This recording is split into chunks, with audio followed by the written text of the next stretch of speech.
Root CM की जिद्दी secretary part 7। जंगल के उस गहरे गड्ढे में खड़ी वर्तिका की सांसें जैसे रुक गई थीं। ऊपर झाड़ियों के बीच चमकती हुई आंखें धीरे धीरे और करीब आ रही थीं। भेड़ियों का झुंड अब साफ दिखाई देने लगा था। उनके दांत अंधेरे में चमक रहे थे और उनके गले से निकलती गुर्राहट किसी मौत की घोषणा जैसी लग रही थी। वर्तिका का पूरा शरीर कांप रहा था। उसने पीछे हटने की कोशिश की, लेकिन गड्ढे की दीवारें चिकनी मिट्टी से भरी थीं। उसका पैर फिसल गया था। हे भगवान! उसकी आंखों से आंसू निकल गए थे। वर्तिका का दिल जैसे सीने से बाहर निकलने वाला था। गड्ढे के भीतर मौत सा सन्नाटा था, जिसे भेड़ियों की डरावनी गुर्राहट रह रहकर तोड़ रही थी। वर्तिका ने बदहवास होकर अपने चारों तरफ देखा, कोई रास्ता नहीं था। जैसे ही उसने पीछे हटने के लिए कदम बढ़ाया, उसके पैर जमीन पर पड़े एक भारी पत्थर से टकराया और वह लड़खड़ाकर गिरते गिरते बची थी। उसी पल ऊपर खड़े 3-4 भेड़िए एक साथ अपनी जहरीली लार टपकाते हुए नीचे गड्ढे की ढलान पर उतरने लगे थे। शिकार अब उनकी पहुंच में था। वर्तिका की आंखों से पहले तो खौफ उतरा, फिर अचानक न जाने कहां से उसके अंदर एक अजीब सी पागलपन वाली हिम्मत जाग गई थी। उसने वही भारी पत्थर जिससे वह टकराई थी अपने दोनों हाथों से पूरी ताकत लगाकर उठा लिया था। उसका चेहरा गुस्से से लाल हो गया था। वर्तिका ने वह भारी पत्थर अपने दोनों हाथों में ऐसे जकड़ रखा था जैसे उसकी पूरी जिंदगी उसी एक टुकड़े पर टिकी हो। डर और गुस्से के मिले जुले एहसास ने उसे एक अजीब सी ताकत देती थी। पीछे हटो, मैंने कहा पीछे! वह चिल्लाई और उसकी आवाज़ उस गहरे गड्ढे की दीवारों से टकराकर गूंजी। एक बड़ा भेड़िया जो ढलान से नीचे उतरने ही वाला था, उसकी इस अचानक चीख और हवा में लहराते भारी पत्थर को देखकर ठिठक गया था। जानवरों की फितरत होती है कि वे डरे हुए शिकार पर तुरंत हमला करते हैं, लेकिन जब शिकार पलटकर हमला करने की मुद्रा में आ जाए तो वे भी एक पल के लिए सोचने पर मजबूर हो जाते हैं। तुम्हें क्या लगा मैं डर जाऊंगी? वर्तिका ने एक कदम आगे बढ़ाया, पत्थर को और ऊंचा करते हुए। खबरदार जो एक कदम भी आगे बढ़ाया। और वैसे भी अपनी शक्ल देखो और मुझे देखो, मैं कितनी कमजोर और दुबली पतली सी हूँ। तुम लोग इतने सारे हो, अगर मुझे बांट कर भी खाओगे ना तो किसी के हिस्से में एक छोटी सी हड्डी भी नहीं आएगी। भूखे मर जाओगे तुम सब। तभी एक छोटा सा भेड़िया, शायद झुंड का सबसे कम उम्र का सदस्य, थोड़ा और करीब आया और गड्ढे में उतरने लगा था। वर्तिका ने तुरंत पत्थर उसकी नाक के सामने ले जाकर जोर से डांटा, ये छोटे बच्चे पीछे रहो, बड़ों की बातों के बीच में नहीं बोलते। तमीज नहीं सिखाई तुम्हारी मम्मी ने? मैं यहाँ तुम्हारे लीडर से बात कर रही हूँ, तुम अपनी बारी का इंतजार करो। ऊपर से मैं सीएम की सेक्रेटरी हूँ, मुझे कुछ हुआ तो पुलिस वाले पूरे जंगल को छावनी बना देंगे, समझे? भेड़ियों का वह लीडर जो सबसे बड़ा और खौफनाक था, अपनी गर्दन टेढ़ी करके वर्तिका को घूर रहा था। वर्तिका की आंखों में तो गुस्सा था, लेकिन वो शिकारी की पैनी नजरों ने देख लिया था कि नीचे वर्तिका के पैर बुरी तरह कांप रहे हैं। उसे समझ आ गया था कि यह लड़की सिर्फ शोर मचा रही है, असल में इसके पास कोई ताकत नहीं है। बड़ा भेड़िया 2 कदम पीछे हटा। जंगल में अचानक एक अजीब सा सन्नाटा छा गया था। भेड़ियों की गुर्राहट भी थम गई थी। वर्तिका को लगा शायद उसका दांव काम कर गया है। उसने राहत की सांस ली ही थी कि अगले ही पल उस लीडर भेड़िए ने आसमान की तरफ सिर उठाकर एक खतरनाक हुआ भरी और पूरा झुंड बिजली की तरह उस पर टूट पड़ा था। नहीं! वर्तिका चिल्लाई। मौत को सामने देखकर वर्तिका ने अपना दिमाग चलाना बंद कर दिया था। जैसे ही वह लीडर भेड़िया उसके चेहरे की तरफ उछला, वर्तिका ने अपनी पूरी ताकत बटोरी और वह भारी पत्थर सीधे उसके सिर पर दे मारा था। पत्थर की चोट इतनी जोरदार थी कि भेड़िया हवा में ही चकराकर एक तरफ हो गया था। वर्तिका ने एक पल भी बर्बाद नहीं किया। वह बदहवास होकर गड्ढे की चिकनी दीवार पर हाथ पैर मारने लगी थी। बचाओ, कोई बचाओ! उसकी आवाज जंगल के अंधेरे में टूटकर गुम हो रही थी। उधर पगडंडी पर खड़ा प्रधान अब बेचैनी से उधर उधर टॉर्च घुमा रहा था। मिस वर्तिका! उसकी आवाज पहली बार आदेश नहीं, घबराहट बन चुकी थी। पर कोई जवाब नहीं था, सिर्फ हवा की सरसराहट और दूर कहीं जानवरों की आवाज आ रही थी। प्रधान का दिल अचानक पागलों की तरह धड़कने लगा था। धक धक धक धक। उसने झुंझलाकर अपने बालों में हाथ फिरा। डैमेट! उसकी मुट्ठी इतनी कस गई थी कि उंगलियां सफेद पड़ गई थीं।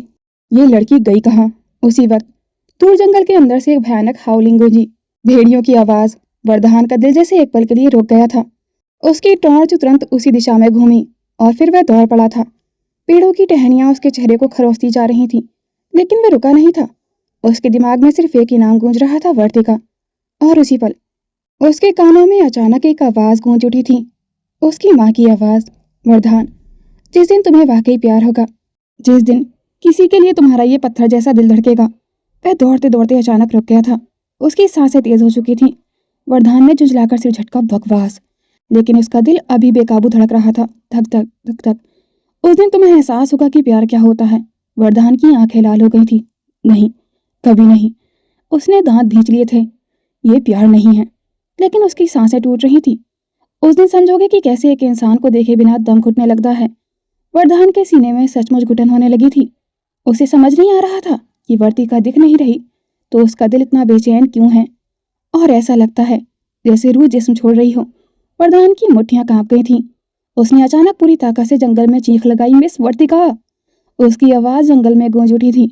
उधर गड्ढे में वह आधी दीवार तक चढ़ी थी कि बाकी भेड़ियों ने उसे घेर लिया था। एक भेड़िए ने छलांग लगाकर वार्तिका के पैर को पकड़ने की कोशिश की, पर उसके हाथ से वर्तिका के फ्रॉक का निचला हिस्सा आया था। एक तेज आवाज हुई। वर्तिका की फ्रॉक कंधे और बाजू से बुरी तरह फट गई थी। उसके गोरे कंधे पर भेड़ियों के नाखूनों की खरोंचें उभर आई थीं। वह फिर फिसली। एक भेड़िए ने उसके दुपट्टे को खींचकर नीचे गिरा दिया था। उसके कपड़े जगह जगह से फट चुके थे। मिट्टी और खून उसके शरीर पर मिल गए थे। वह दोबारा ऊपर चढ़ने की कोशिश कर रही थी, लेकिन उसकी उंगलियां मिट्टी में धंस रही थीं। तभी वरदान की चीख जंगल के सन्नाटे को चीरती हुई वर्तिका के कानों तक पहुंची। मिट्टी से सनी फटे कपड़ों में कांपती हुई वर्तिका ने एक पल के लिए आंखें खोली। उम्मीद की एक लहर सीने में उठी, पर अगले ही पल वह गुस्से से भर गई थी। अब क्यों चिल्ला रहे हैं? धक्का मारते वक्त तो बहुत अकड़ थी, उसने मन ही मन सोचा और जानबूझकर जवाब नहीं दिया था। उसका हाथ फिसल रहा था और नीचे भूखी भेड़ियों की फौज उसे घेर रही थी। उधर वरदान गड्ढे के किनारे पहुंचा। टॉर्च की रोशनी जैसे ही गड्ढे में पड़ी, वरदान की सांसें सीने में ही अटक गई थी। नीचे एक भेड़िए के मुंह में वर्तिका के कुर्ते का लाल टुकड़ा दबा हुआ था। वह उसे चबा रहा था जैसे शिकार खत्म हो चुका हो। वरदान की आंखों के सामने एक पल को अंधेरा छा गया था।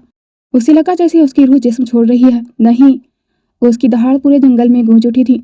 उसने अपनी कमर में खोसी हुई सर्विस रिवॉल्वर निकाली और बिना सोचे समझे एक के बाद एक 3 हवाई फायर किए।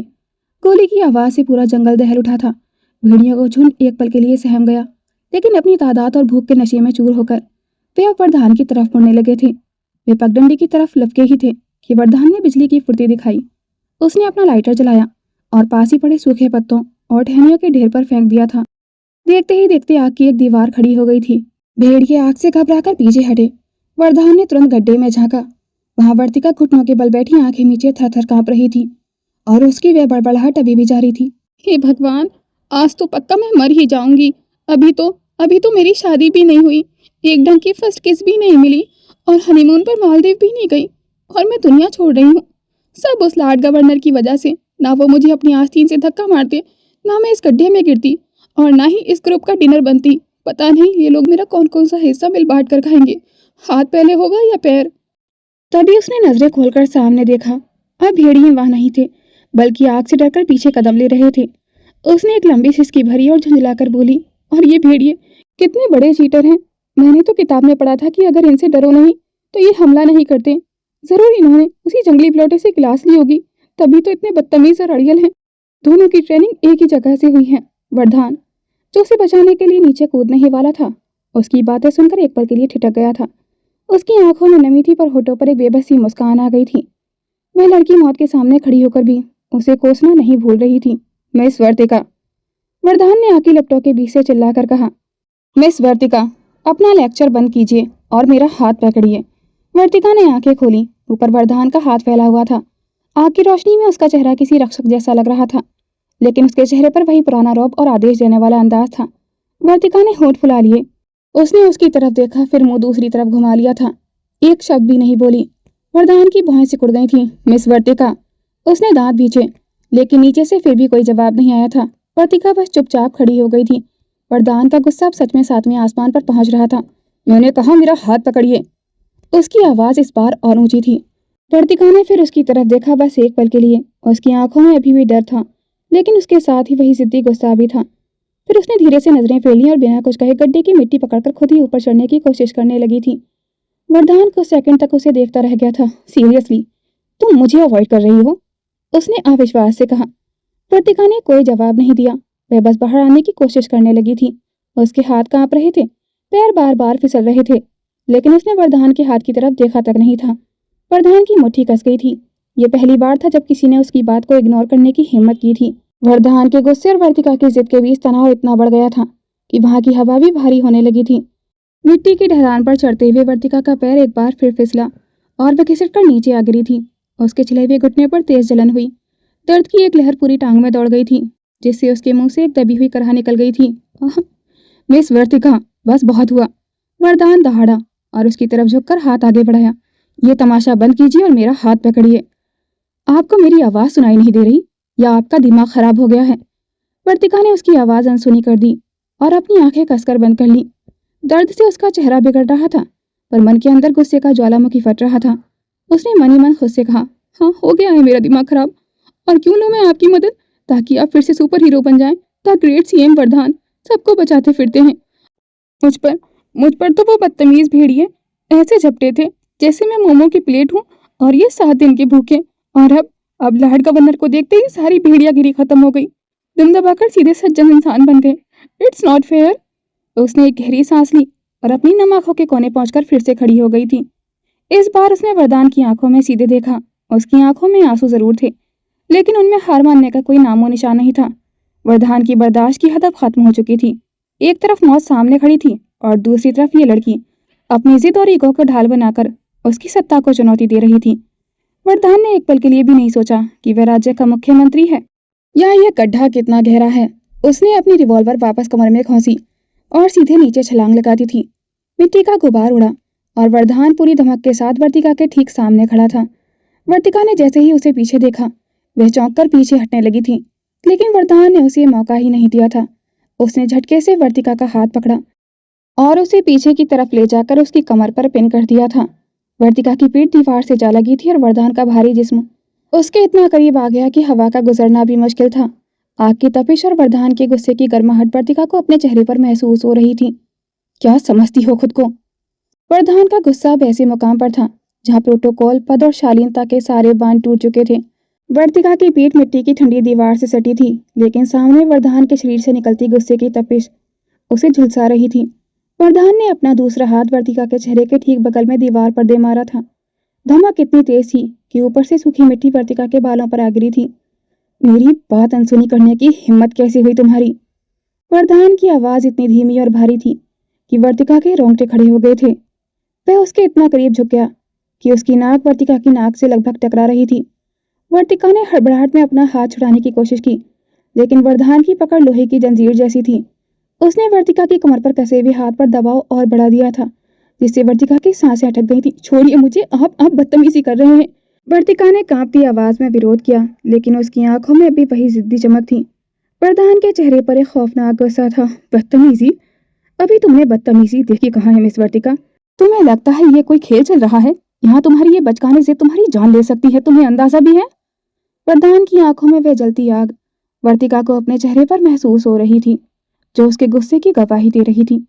वरदान का पूरा वजन उसे दीवार से सटाए हुए था और उसकी पकड़ इतनी मजबूत थी कि वर्तिका को अपनी कलाई की हड्डियों में हल्का दर्द महसूस होने लगा था। लेकिन वर्तिका की जिद उस दर्द से कहीं ज्यादा बड़ी थी। उसने अपनी गर्दन थोड़ी और ऊपर उठाई, उसकी आंखों में आंखें डालकर अपनी पूरी ताकत समेट कर चीखी, तो ये फिक्र तब कहाँ गई थी जब आपने मुझे इस अंधेरे जंगल में धक्का देकर अकेला छोड़ दिया था और पलट कर भी नहीं देखा था। उसकी आवाज में दर्द और नफरत का ऐसा मेल था कि वरदान के चेहरे की मांसपेशियां खिंच गई थीं। वर्तिका ने अपनी सांसों की बेतरतीब रफ्तार के बीच आके कहा, उस वक्त मेरी जान की कोई कीमत नहीं थी। तब तो आप बड़े द ग्रेट सीएम बनकर अपनी पावर दिखा रहे थे ना, क्योंकि मैंने प्रोटोकॉल के खिलाफ जाकर आपका हाथ पकड़ लिया था। और अब जब मैं मरना चुन रही हूँ तो आपको बुरा लग रहा है, क्यों? क्योंकि आपकी ईगो को चोट पहुंच रही है। एक मामूली सी लड़की ने आपका हाथ ठुकरा दिया। वरदान के चेहरे का रंग गहरा हो गया था। उसने अपनी पकड़ और सख्त कर दी थी। उसकी उंगलियां वर्तिका की कमर के नाजुक हिस्से में धंसने लगी थीं। क्लोजनेस इतनी बढ़ गई थी कि दोनों के सीने एक दूसरे से टकरा रहे थे। जुबान बहुत चलने लगी है तुम्हारी। वरदान ने उसकी नाक से नाक टिकाकर फसफसाया, और मुझे लोगों को चुप कराना बहुत अच्छे से आता है। उसकी आवाज में अब गुस्सा कम और एक खतरनाक किस्म की चेतावनी ज्यादा थी। छोड़िए मुझे, वर्तिका ने झटपटाते हुए कहा। उसके शरीर की हर हरकत वरदान के जिस्म में हलचल पैदा कर रही थी, जिससे माहौल में तनाव और भी बढ़ गया था। नहीं छोड़ूंगा। वरदान का स्वर अब पूरी तरह डोमिनेटिंग था। उसने अचानक अपना चेहरा वर्तिका के कान के पास झुकाया और ठहरे हुए लहजे में कहा, जितना तड़पना है तड़प लो मिस वर्तिका। अब चुपचाप मेरा हाथ पकड़ो और मेरे साथ चलो, वरना क्या कर लेंगे आप? वर्तिका की बात बीच में ही रह गई थी, क्योंकि अगले ही पल वरदान ने बिजली की फुर्ती दिखाई। उसने झुककर अपना एक मजबूत हाथ वर्तिका के घुटने के नीचे डाला और दूसरा उसकी पीठ पर, और एक झटके में उठाकर उसे अपने कंधे पर टांग लिया था। सर छोड़िए हमें, ये आप क्या कर रहे हैं? उतारिए नीचे। वर्तिका के हाथ पैर हवा में चलने लगे थे। वह वरदान की पीठ पर अपनी छोटी छोटी मुट्ठियों से मार रही थी। लॉर्ड गवर्नर, सीएम सर, ये प्रोटोकॉल के खिलाफ है। मीडिया देख लेगी तो क्या कहेगी? वरदान ने उसकी बकबक का कोई जवाब नहीं दिया। उसने अपना एक हाथ वर्तिका की कमर पर और मजबूती से जमा लिया ताकि वह फिसले नहीं। चुप रहिए मिस वर्तिका, वरना अगला कदम और भी गैर संवैधानिक हो सकता है। उसने गहरी और भारी आवाज में कहा। वरदान ने एक बार पीछे मुड़कर देखा। आंख की ऊंची लपटें और धुएं को देखकर भेड़िया का झुंड अब काफी पीछे हट चुका था। उनके गुर्राने की आवाज जंगलों की गहराई में कहीं गुम हो गई थी। वर्तिका अभी भी उसके कंधे पर लटकी पैर चला रही थी। सर, उतारिए, हम खुद चल सकते हैं। क्या क्या आप मेरा अपहरण कर रहे हैं? वरदान ने फिर भी कोई जवाब नहीं दिया। वह तेज कदमों से उसी जलधारा की तरफ बढ़ा जहाँ कुछ देर पहले उसने पानी की बोतल भरी थी। पत्थरों से टकराकर बहते पानी की कलकल साफ सुनाई दे रही थी। किनारे पहुंचते ही वरदान ने बिना किसी चेतावनी के वर्तिका को उस ठंडे पानी के कुंड में धीरे से धकेल दिया था। हाँ सर! वर्तिका ठंडे पानी के स्पर्श से कांप उठी थी। पानी बहुत गहरा नहीं था, पर उसकी ठंडक हड्डियों तक महसूस हो रही थी। वह खुद को संभालने की कोशिश कर रही थी कि तभी वरदान ने भी पानी में कदम रखा। वह घुटनों तक पानी में उतर आया और वर्तिका के ठीक सामने झुक गया था। आप पागल हो गए हैं क्या? नहीं चाहिए आपकी मदद। उसकी आवाज धीमी थी, लेकिन उसमें जिद साफ थी। वर्तिका पानी में डूबने लगी थी। वरदान के चेहरे की नसें तन गई थी। उसने एक झटके में वर्तिका के दोनों कंधों को अपनी मजबूत पकड़ में लिया और उसे झटके से अपने करीब खींच लिया था। वर्तिका की आवाज उसके गले में ही फंस गई थी। वरदान की पकड़ इतनी मजबूत थी कि वर्तिका की सिरहन और बढ़ गई थी। वर्तिका की नजरें सीधे उसकी आंखों में जा टिकी थी। ठीक वही नजारा, वही गहराई और वही पानी। अचानक वर्तिका के दिमाग की बत्ती जली और उसे अपना वो पिछला सपना याद आ गया था। वही सपना जिसमें वरदान बिल्कुल इसी तरह उसके करीब आया था और फिर उसे किस करने लगा था। वर्तिका की आंखें फटी की फटी रह गई थीं। उसका गुस्सा हवा हो गया और उसकी जगह एक अजीब सी घबराहट ने ले ली थी। उसने मन ही मन सोचा, हे भगवान, ये तो बिल्कुल वैसी ही सिचुएशन है। क्या ये सच में मुझे अभी यहीं? मिस वर्तिका, तुम्हारी हिम्मत! अभी वरदान इतना ही कह पाया था। नहीं, बिल्कुल भी नहीं, कतई नहीं! वर्तिका अचानक चिल्लाई और अपने दोनों हाथ ढाल की तरह वरदान के चेहरे के सामने रख दिए थे। वरदान ठिठक गया था। उसका गुस्सा एक पल के लिए कंफ्यूजन में बदल गया था। क्या नहीं? वर्तिका ने पानी में पीछे खिसकने की नाकाम कोशिश की और हक पकाते हुए बोली, देखिए सीएम सर, आप प्रोटोकॉल की बात कर रहे थे ना? ये जो आप इतना करीब आ रहे हैं, ये भी प्रोटोकॉल के खिलाफ है। सोशल डिस्टेंसिंग नाम की भी कोई चीज होती है। आप अपनी मर्यादा में रहिए। वरदान ने एक भौं ऊपर उठाई। मर्यादा?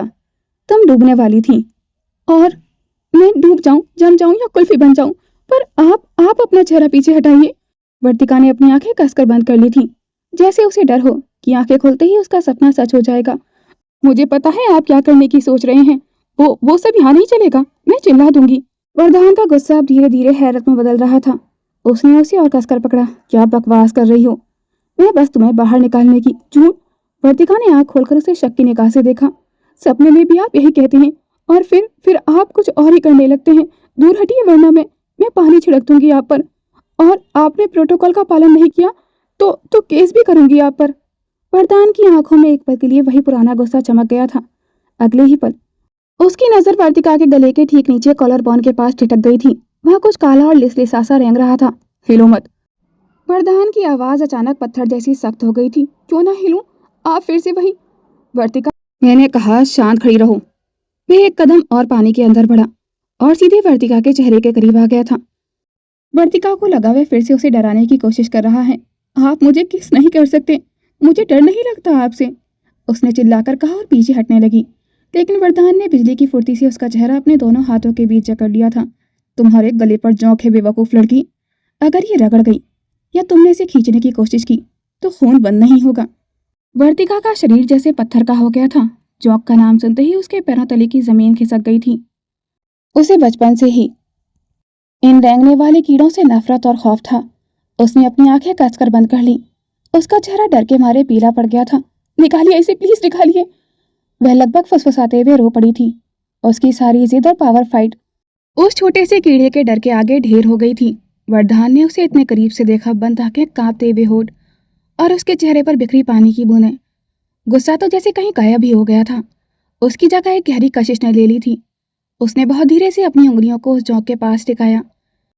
जैसे ही उसकी उंगलियों के पोरों ने वर्तिका की गर्दन की कोमल त्वचा को छुआ, वर्तिका के गले से एक दबी हुई सिसकी निकली और उसने अनजाने में ही वरदान की शर्ट को अपनी मुट्ठियों में कसकर भींच लिया था।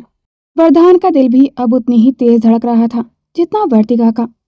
वर्तिका ने डर के मारे अपना चेहरा वरदान के सीने की तरफ झुका लिया था और रुआसी आवाज में वह बुदबुदाई, पता नहीं इन सारे जानवरों को मेरी बॉडी का एड्रेस किसने दे दिया है।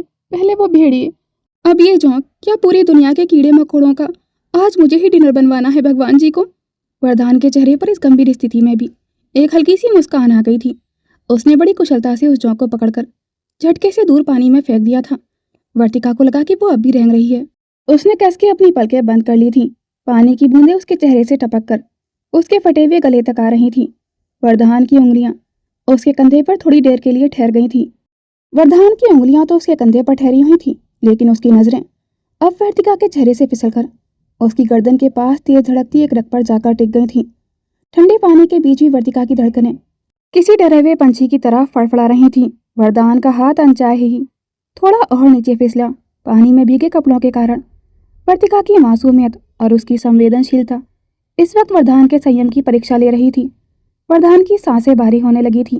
वह जो अब तक एक रक्षक की तरह जख्म धो रहा था, अचानक उस पल की गहराई में बहकने लगा था।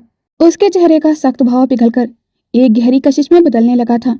वह धीरे धीरे वर्तिका की तरफ झुका, जैसे वे उन कांपते हुए होठों की खामोशी को पढ़ना चाहता हो। वर्तिका ने अपनी पलकें मूंद रखी थी, लेकिन जैसे ही उसे वरदान की गर्म सांसें अपनी त्वचा के करीब महसूस हुई, उसने धीरे से अपनी आंखें खोली। हट गई ना? उसने राहत की सांस लेते हुए कहा, पर वरदान तो जैसे कहीं और खोया हुआ था।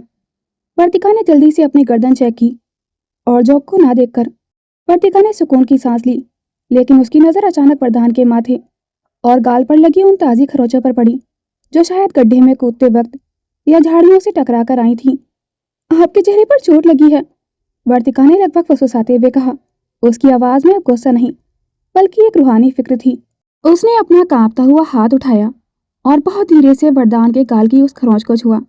वर्तिका के उंगलियों के उस निश्चल स्पर्श ने वरदान के भीतर उठते तूफान को जैसे एक पल में थाम दिया था। वह चौंक कर होश में आया। उसे एहसास हुआ कि वह क्या करने जा रहा था।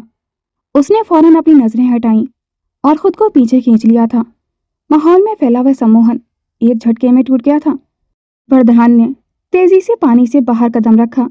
उसे एहसास था कि वर्तिका के कपड़े अब तन से चिपके थे और फटे होने के कारण उसे और भी असहज कर रहे थे। उसने बिना एक पल गंवाए अपने शरीर से वह काली शर्ट उतारी और उसे मोड़कर वर्तिका की तरफ बढ़ा दिया था। इसे पहनिए, उसने बेहद सपाट और सख्त आवाज में कहा, जैसे वे अपनी पिछली कमजोरी को उस सख्ती के पीछे छिपाना चाहता हो। वर्तिका ने पानी के भीतर से ही उस शर्ट को देखा और फिर वरदान के नंगे बदन को, जिस पर मांसपेशियों की मजबूती और कुछ पुराने जख्मों के निशान साफ दिख रहे थे। पर सर आप, वर्तिका ने हिचकिचाते हुए पूछा। मैंने कहा इसे पहनिए मिस वर्तिका। बहस करने के लिए यह सही जगह नहीं है। आपके कपड़े पूरी तरह खराब हो चुके हैं। वरदान ने मुड़कर पगडंडी की तरफ देखते हुए कहा, ताकि वर्तिका को कपड़े बदलने का एकांत मिल सके। वर्तिका ने कांपते हाथों से वह भारी शर्ट ली। उसमें से वरदान की उसी महंगे परफ्यूम और उसके शरीर की गर्मी की खुशबू आ रही थी। वर्तिका ने कांपते हाथों से वरदान की वह काली शर्ट पहन ली थी। शर्ट उसके लिए बहुत बड़ी थी, जो उसके घुटनों तक आ रही थी, लेकिन उसकी गर्माहट और वरदान के परफ्यूम की वह तीखी मगर सुकून देने वाली खुशबू उसे एक अजीब सी सुरक्षा का एहसास करा रही थी। उसने अपनी फटी हुई कुर्ती के ऊपर से ही उसे पहन लिया था और बटन बंद करने लगी थी। उसके हाथ अभी भी थरथरा रहे थे। पानी से बाहर निकलते ही रात की ठंडी हवा ने उसके गीले बदन को छुआ तो वह बुरी तरह सिहर उठी थी। वरदान जो पीठ फेर कर खड़ा था, उसकी आहट सुनकर मुड़ा। आग अब धीमी पड़ चुकी थी, पर उसकी मध्यम रोशनी में वरदान का नग्न सुगठित बदन और उस पर पड़ी खरोंचें साफ दिख रही थीं। वरदान ने आगे बढ़कर अपना हाथ दिया। वर्तिका ने अपना हाथ उसकी हथेली की तरफ बढ़ाया, लेकिन जैसे ही उनकी उंगलियों के पोरों के बीच कुछ इंच का फासला रहा, उसने अचानक एक झटके में अपना हाथ पीछे खींच लिया था। नहीं, हम ऐसे ही चल लेंगे, उसने अपनी नजरें झुकाते हुए लड़खड़ाती आवाज में कहा। वरदान की भौहें एक बार फिर सिकुड़ गई थीं। उसका हाथ हवा में ही अधर में लटका रह गया था। मिस वर्तिका, रास्ता पत्थरों से भरा है और अंधेरा घना है। क्या आप फिर से किसी गड्ढे में गिरकर किसी और जानवर का लजीज डिनर बनना चाहती हैं? वर्तिका ने होंठ भींच लिए। लजीज डिनर? वे धीमे से बुदबुदाई, फिर हल्का सा मुंह फुलाकर बोली, जैसे मैंने उन बदतमीज भेड़ियों को कहा था, आइए और मुझे डिनर बनाइए। उसकी आवाज इतनी धीमी थी कि शायद उसे लगा होगा कि वरदान तक नहीं पहुंचेगी, लेकिन वरदान को उसकी बड़बड़ाहट सुनने की आदत थी। उसकी भौं हल्की सी ऊपर उठी। कुछ कहा आपने मिस वर्तिका? वर्तिका एकदम चौंक गई थी। नहीं नहीं, कुछ नहीं। वह धीरे धीरे सावधानी से आगे बढ़ने लगी थी। उसने एक पल के लिए सिर उठाकर चारों तरफ देखा। घना डरावना सन्नाटा और हाथ को हाथ ना सुझाई देने वाला काला अंधेरा था। उसे अभी भी उन भेड़ियों की आंखों की चमक और उस गड्ढे की चिकनी मिट्टी याद आ रही थी। उसे एहसास हुआ कि वह अगर फिर से गिरी तो शायद इस बार कोई लॉर्ड गवर्नर उसे बचाने के लिए नीचे नहीं कूदेगा। उसने अपनी नजरें झुका ली और मन ही मन बड़बड़ाने लगी, हे भगवान, अब इस अंधेरे का क्या करूं? अगर मैं फिर से किसी और गड्ढे में गिरी और वहां भेड़िए की जगह सांप हुआ और उसने मेरे माथे पर या पैरों पर फर्श किस ले ली तो मैं तो तड़प तड़प कर मर जाऊंगी। उसकी बड़बड़ाहट उसके होठों पर ही सिमट कर रह गई थी। उसने अपने ख्यालों को झटक कर प्रधान के उस फैले हुए हाथ की तरफ देखा। वर्तिका ने अपनी गर्दन टेढ़ी की और फिर बच्चों वाली मासूमियत और थोड़ी हिचकिचाहट के साथ अपनी उंगलियां आगे बढ़ाईं। उसने वरदान की सबसे छोटी उंगली को अपनी नन्ही सी पकड़ में ले लिया था। वरदान, जो अपनी हथेली थामे जाने का इंतजार कर रहा था, इस छोटे से स्पर्श पर ठिठक गया था। उसने गर्दन झुकाकर देखा कि वर्तिका ने उसे किसी छोटे बच्चे की तरह उसकी छोटी उंगली से पकड़ रखा है। ये क्या है? वरदान ने अपनी गहरी आवाज में पूछा। वर्तिका ने बिना उसकी आंखों में देखे तेजी से कहा, सपोर्ट है। और क्या है? हमें हमें बस बैलेंस चाहिए। आपका पूरा हाथ पकड़कर हमें अपने ईगो को और चोट नहीं पहुंचानी। और वैसे भी बच्चों को ऐसे ही पकड़ते हैं ना? आप भी तो वैसे ही डांट रहे हैं जैसे स्कूल के प्रिंसिपल हो। वरदान की आंखों में एक पल के लिए सख्त चमक पिघल गई थी। उसने अपनी छोटी उंगली पर वर्तिका की पकड़ को महसूस किया। वह पकड़ कमजोर थी पर उसमें एक अजीब सा भरोसा था। प्रिंसिपल, वरदान ने धीरे से दोहराया। उसने अपना हाथ नहीं हटाया बल्कि उसी छोटी सी उंगली के सहारे उसे आगे खींचते हुए पगडंडी की तरफ बढ़ने लगा था। अगर मैं प्रिंसिपल होता मिस वर्तिका, तो अब तक आपकी इस जबान के लिए आपको मुर्गा बना चुका होता। देखें, वर्तिका ने उसकी उंगली को थोड़ा और जोर से भींचते हुए कहा, अब सचिवालय जाकर मुझ पर प्रोटोकॉल का लेक्चर मत झाड़िएगा। भगवान ने आपको सीएम क्या बना दिया? आपको तो लगता है पूरी दुनिया आपकी क्लासरूम है। और वैसे भी मैं मुर्गी बनूंगी, मुर्गा नहीं। इतनी बेसिक ग्रामर तो पता होनी चाहिए आपको। इस बार वरदान के होठों से सच में हल्की सी हंसी निकल गई थी और वर्तिका ने वह आवाज सुन ली थी। वह चौंक कर उसकी तरफ देखने लगी थी। आप हंसे? वरदान तुरंत फिर से गंभीर हो गया था। आपको भ्रम हुआ है। वर्तिका ने धीमे से मुस्कुराते हुए फिर बुदबुदाया, बड़े लोग भी कभी कभी हंस लेते हैं, दुनिया खत्म नहीं हो जाती उससे। वरदान ने कोई जवाब नहीं दिया। रात के उस अंधेरे जंगल में पत्थरों भरी पगडंडी पर उसकी शर्ट के लंबे घेरों को संभालती हुई और अपनी उंगलियों से उसकी कन्नी उंगली को थामे हुए अंधेरे जंगल में उसके पीछे पीछे चल रही थी। जंगल की उस सर्द रात और वरदान वर्तिका की उस खट्टी मीठी नोकझोंक से कोसों दूर शांति वाटिका की हवेली के भीतर का माहौल उस जंगल की अफरा तफरी से बिल्कुल उलट था। भारी झूमरों की पीली रोशनी में सजा हुए विशाल अध्ययन कक्ष अपनी रासी गंभीरता में डूबा हुआ था। सूर्य प्रताप सिंह मखमली सोफे पर बैठे हुए थे। उनकी भौहें हल्की सी तनी हुई थीं। चेहरे पर वही सख्ती का भाव था जो सालों की राजनीति ने उन्हें दे दिया था। सामने सुलोचना जी बैठी थी। उनके हाथों में चाय का कप था, लेकिन नजरें कहीं और खोई हुई थीं, जैसे वे किसी गहरी सोच में डूबी हों। कुछ पल कमरे में सन्नाटा छाया रहा। फिर अचानक सूर्य प्रताप जी ने टेबल पर रखा अपना मोबाइल उठाया। उनकी उंगलियां स्क्रीन को अनलॉक करने ही वाली थी कि धड़ाम कमरे का दरवाजा इतनी जोर से खुला कि दोनों चौंक गए थे। अंदर अर्णव और अभिमान लगभग धक्का मुक्की करते हुए घुसे थे। तू पागल हो गया है क्या? अभिमान गुस्से से बोला। मैं पागल नहीं हूँ, तू है। अर्णव भी उतने ही जोश से चिल्लाया। दोनों की इस अचानक एंट्री से सूर्य प्रताप जी का हाथ झटका खा गया था और उनका मोबाइल फर्श पर गिरकर कई टुकड़ों में बिखर गया था। कमरे में एकदम सन्नाटा छा गया था। सूर्य प्रताप सिंह धीरे धीरे उठे। उनकी आंखों में ऐसा गुस्सा था कि कोई भी सामने टिकने की हिम्मत न करे। ये क्या तमाशा है? उनकी भारी आवाज पूरे कमरे में गूंज गई थी। अर्णव और अभिज्ञान दोनों एक पल को चुप हो गए थे, लेकिन अगले ही सेकंड अर्णव के चेहरे पर वही शरारती मुस्कान लौट आई थी। वह अचानक आगे बढ़ा और बोला, पापा, पहले गुस्सा शांत कर लीजिए। सूर्य प्रताप जी की भौहें और सिकुड़ गई थीं। सीधे मुद्दे पर आओ अर्णव। अर्णव ने एक नाटकीय अंदाज में अभिज्ञान की तरफ इशारा किया। पापा, हमारी अभी को प्यार हो गया है। कमरे का माहौल एक पल में बदल गया था। सुलोचना जी की आंखें चमक उठी थीं। सच? उन्होंने लगभग उत्साह से कहा। अरे वाह, बताओ तो सही, कौन है वो लड़की? अभिज्ञान का चेहरा लाल पड़ गया था। मम्मा, आप भी ना। ये अर्णव ना कुछ भी बोलता है। अभिज्ञान ने उसकी गर्दन पर अपने बाजू से दबाव बनाया, लेकिन अर्णव कहाँ रुकने वाला था। वह सोफे के किनारे बैठ गया और मुस्कुराते हुए बोला, मम्मा, आप चिंता मत कीजिए, लड़की बहुत अच्छी है, सीधी सादी मासूम। सुलोचना जी की दिलचस्पी और बढ़ गई थी। तो फिर देर किस बात की? उसके माता पिता से बात करनी चाहिए। हमारे अभी बहुत शांत हैं। अगर उन्होंने कोई लड़की पसंद की है तो वो बेहतर ही होगी। उधर सूर्य प्रताप जी झुके और फर्श पर पड़े अपने मोबाइल को टूटे हुए टुकड़ों को देखने लगे थे। स्क्रीन पूरी तरह चकनाचूर हो चुकी थी। उनका चेहरा और सख्त हो गया था। तभी अर्नब जल्दी से उनके पास आया और उनका हाथ पकड़ लिया था। अरे पापा, छोड़िए ना फोन को, नया आ जाएगा। फिर उसने एक शरारती मुस्कान के साथ कहा, मैं तो कहता हूँ कि एक काम कर दीजिए। सूर्य प्रताप ने संदेह से उसकी तरफ देखा। क्या काम? अर्नब ने कंधे उचकाए। वरदान भैया की सगाई तो होने ही वाली है, तो उसी के साथ अभिज्ञान की भी कर दीजिए ना। अभिज्ञान लगभग उछल पड़ा था। अर्नब चुप रहे, लेकिन अब देर हो चुकी थी। सूर्य प्रताप ने भुआं चढ़ाकर पूछा, आखिर लड़की है कौन? कमरे में एक पल के लिए सन्नाटा छा गया था। अर्नब ने मुस्कुराते हुए धीरे धीरे कहा, और कौन? वह थोड़ा झुककर बोला, वरदान भैया की सेक्रेटरी वर्तिका। सुलोचना जी का चेहरा जैसे अचानक जम सा गया था। और उसी पल अभिज्ञान ने अर्नब को घूरते हुए दांत भींचे, लेकिन अर्नब तो मानो आग में घी डालने आया था। वह हंसते हुए बोला, पहली नजर में दिलहार बैठे हैं हमारे अभी साहब। कमरे में अचानक एक अजीब सा सन्नाटा छा गया था। सुलोचना जी की आंखों में एक पल को चमक उभरी। उन्हें वर्तिका पसंद थी। अब वरदान के लिए तो वो ला नहीं सकती थी, तो अभिज्ञान के लिए ही सही। और दूसरी तरफ सूर्य प्रताप सिंह की नजरें धीरे धीरे उठी। उनके चेहरे पर भाव पढ़ पाना मुश्किल था। कमरे में कुछ पल तक गहरा सन्नाटा छाया रहा। सिर्फ दीवार पर लगी घड़ी की टिक टिक सुनाई दे रही थी। सूर्य प्रताप सिंह धीरे धीरे सीधे खड़े हुए। उनकी उंगलियां अभी भी फर्श पर बिखरे अपने मोबाइल के टूटे हुए टुकड़ों को देख रही थीं, जैसे वे उनमें कुछ पढ़ने की कोशिश कर रहे हों। फिर उन्होंने बहुत धीमे स्वर में कहा, कमरे में मौजूद तीनों की नजरें अब उन्हीं पर टिकी थीं।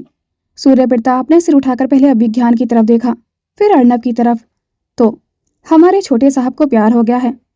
अभिज्ञान का चेहरा एकदम सख्त हो गया था। पापा, वो ऐसी बात नहीं है। लेकिन सूर्य प्रताप ने हाथ उठाकर उसे रोक दिया था। हम पहले उस लड़की से मिलेंगे, तब कोई फैसला लेंगे। उधर जंगल के ऊपर खबर रास्ते को पार कर वरदान आखिरकार अपनी उस लावारिस खड़ी गाड़ी तक पहुंच गया था। उसने आखिर बोतल से पानी लेकर इंजन में डाला, इस उम्मीद में कि शायद गाड़ी स्टार्ट हो जाए। रात के 2 बज रहे थे और इस वीराने में किसी और मदद की उम्मीद करना बेमानी था। लेकिन आज शायद किस्मत वरदान के साथ थी। उसकी सिक्योरिटी टीम शायद सिग्नल न होने की वजह से अब तक पागलों की तरह उसे ढूंढ रही होगी। वरदान ने गाड़ी का दरवाज़ा खोला। वर्तिका, जो थकान और डर के मारे चूर चूर हो चुकी थी, बिना एक शब्द कहे पीछे की सीट पर ढहसी गई थी। वरदान ने जैसे ही गाड़ी स्टार्ट की और हीटर ऑन किया, उसकी गर्माहट ने वर्तिका की नसों को सुकून दिया और उसकी भारी आंखें वहीं मुंद गई थीं। वरदान स्टीयरिंग थामे गाड़ी को धीरे धीरे पगडंडी से मुख्य सड़क की ओर ले जा रहा था। उसकी नजरें बार बार सामने से हटकर रियर व्यू मिरर पर टिक जाती। पीछे की सीट पर लेटी वर्तिका वरदान की उस ओवरसाइज्ड ब्लैक शर्ट में लेपटी हुई किसी छोटी बच्ची जैसी लग रही थी। उसके उलझे हुए बाल माथे पर बिखरे थे और चेहरे पर अभी भी उस गड्ढे की मिट्टी का एक छोटा सा निशान था। वरदान के मन में एक अजीब सी हलचल थी। वह इंसान जो पत्थर दिल माना जाता था, आज उस लड़की के मासूम चेहरे को देखते हुए अपनी नजरें नहीं हटा पा रहा था। तभी सन्नाटे को चीरते हुए वर्तिका की नींद में डूबी हुई आवाज गूंजी। वो सोते हुए बुदबुदा रही थी, हे भगवान जी, कल सुबह होते ही मैं मोमो, टिक्की और आलू की कचौरी सब खा लूंगी। क्या पता किस दिन इस लॉर्ड गवर्नर के साथ रहते रहते मेरा अंतिम संस्कार हो जाए। वरदान के हाथ स्टीयरिंग पर ठिठक गए थे। उसकी एक भौं ऊपर उठी। अंतिम संस्कार। वर्तिका ने करवट बदली और शर्ट के कॉलर को मुंह तक खींचते हुए आगे बड़बड़ाई। इतने चालाक लोमड़ हैं कि 4 करोड़ की पेनल्टी चार्ज रखा, वो भी इतनी पतली लाइंस में कि चश्मे से भी नहीं दिखा था मुझे। मेरे पास 4 करोड़ होते तो कब की नौकरी छोड़ देती। धोखे से पापा का घर बेचकर और एफडी पर डाका डालकर भी इतने पैसे इकट्ठा नहीं होंगे कि मैं नौकरी छोड़ने की पेनल्टी भर सकूं। वरदान के चेहरे पर एक अधूरी सी मुस्कान आ गई थी। वह उसकी ईमानदारी और उसकी बेबाकी पर हैरान था। तभी वर्तिका ने मासूमियत से चेहरा सिकोड़ा और बोली, और भगवान, मरने से पहले मुझे अपने हस्बैंड के साथ हनीमून पर मालदीव भी जाना है।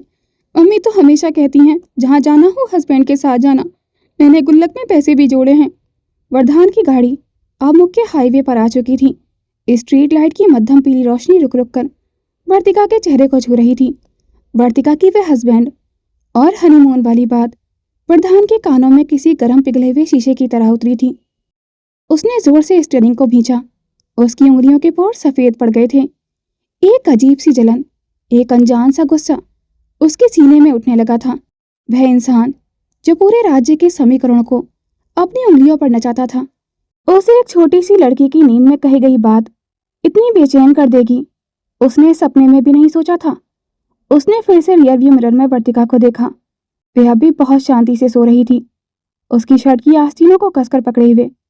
वरदान के जबड़े भिज गए थे। उसने दांत पीसते हुए बहुत ही धीमी मगर गहरी और खतरनाक आवाज में खुद से कहा, मालदीव्स।